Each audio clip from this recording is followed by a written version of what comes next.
శ్రీ గణేశాయ నమః, శ్రీ సరస్వతి నమః, శ్రీ గురుభ్యో నమః. భక్తులారా, సత్సంగంలో భాగంగా ఇప్పుడు మనం శ్రీమద్ రామాయణం నుండి కొంత భాగం పారాయణం చేసుకుందాం. నిన్నటి వరకు మనం బాల అయోధ్యారణ్య కిష్కింద యుద్ధ సుందర యుద్ధకాండను పూర్తి చేసాం. ఉత్తరకాండలో కూడా మనం 99 సర్గలు పూర్తి చేసి 100వ సర్గలో 12వ శ్లోకం వరకు చెప్పుకున్నాం. 13వ శ్లోకం నుండి కొనసాగించే ముందు వాల్మీకి మహర్షిని ప్రార్థన చేసుకుందాం. పూజంతం రామ రామేతి మధురం మధురాక్షరం ఆరుహ్య కవితా శాఖ వందే వాల్మీకి కోకిలం. అంజనానందనం వీరం జానకీ శోకనాశనం కపీశమక్షంతారాం వందే లంకా భయంకరం.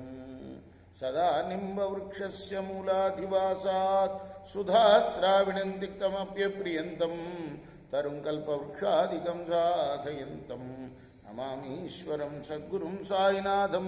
సమర్థ గురు సాయినాథ్ మహారాజ్ కీ జై. అన్యస్య నగతిస్తత్ర దేశక పరమశోభనః రోచతాంతే మహాబాహో నాహం త్వాం అహితం వదే. మహాబాహో, చాలా సుందరమైన ఆ దేశం నీకు ఇష్టమవుగాక, మరొకరు ఎవరు కూడా దాన్ని ఆక్రమింపజాలరు సుమా. నేను నీకు అహితాన్ని ఎప్పుడు చెప్పను. తత్శ్రుత్వా రాఘవ ప్రీతో మహర్షేర్మాతులస్య చ ఉవాచ బాణమిచ్చేవా భరతంచాన్వపైక్షత. రాముడు మేనమామ సందేశాన్ని మహర్షి ద్వారా విని తప్పక అలానే చేస్తానని పలికి భరతుడి వైపు చూశాడు. సోబ్రవీద్ రాఘవ ప్రీత సాంజలి ప్రగ్రహోద్విజం ఇమౌ కుమారౌ తం దేశం బ్రహ్మర్షే విచరిష్యత.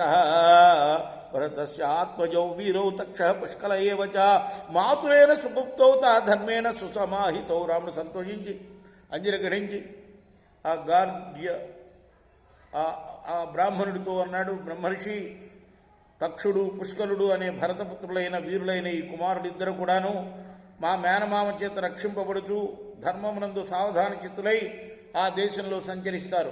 భరతంచాగ్రత కృత్వా కుమారౌ సబలానుగౌ నిహత్య గంధర్వసుతాన్ ద్వైపురే విభజిష్యత. 12,000 సంవత్సరాలు పరిపాలించాడు రాముడు కదా. అప్పటికి పిల్లలు కూడా భరతుడి పిల్లలు కూడా పెద్దవాళ్ళు అయ్యారనమాట. ఈ కుమారులిద్దరు కూడా భరతుడిని ముందుంచుకొని సైన్యంతో అనుచరులతో కలిసి వెళ్ళి గంధర్వులను సంహరించి 2 పట్టణాలను కూడా విభజించుకొని పరిపాలిస్తారు వాళ్ళు. నివేశ్యతే ప్రవరే ఆత్మజౌ సంనివేశ్య ఆగమిష్యతి మే భూయ సకాశమతిధార్మిక. పరమధార్మికుడైన భరతుడు 2 పురాలని నిర్మిస్తాడు.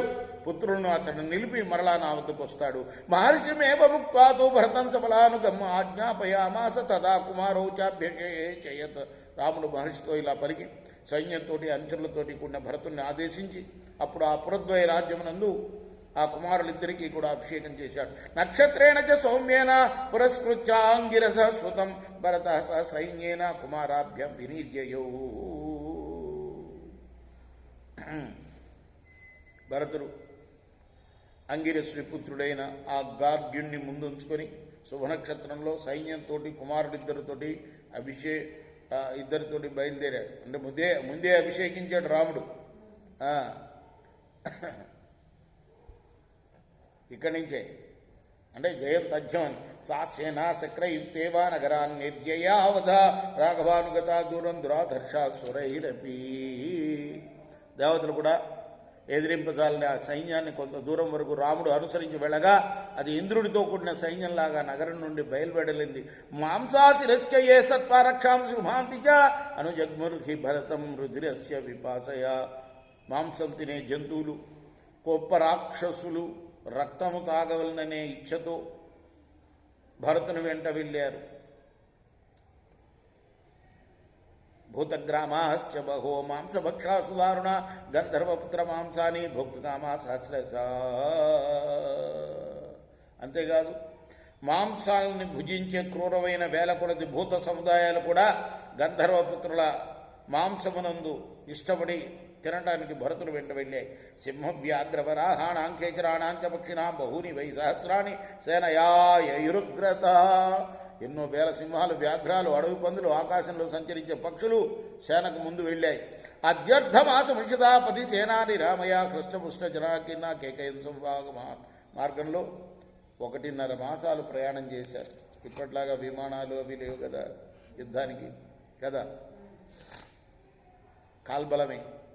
కాల్బలం అంటే సైనికులే. వీళ్ళందరూ కూడాను 45 రోజులు ప్రయాణం చేసి ఉత్సాహంగా ఏ రోగబాధలు లేకుండా కేకే దేశానికి చేరారు. ఈ చార్షే శ్రీమద్ రామాయణే ఆదికావ్య ఉత్తరకాండే శతతమ సర్గ. ఇది వాల్మీకి ఋషి ప్రోక్తము ఆదికావ్యమైన శ్రీమద్ రామాయణంలోని 100వ సర్గ. కృష్ణార్పణమస్తు. సాయి కృష్ణ.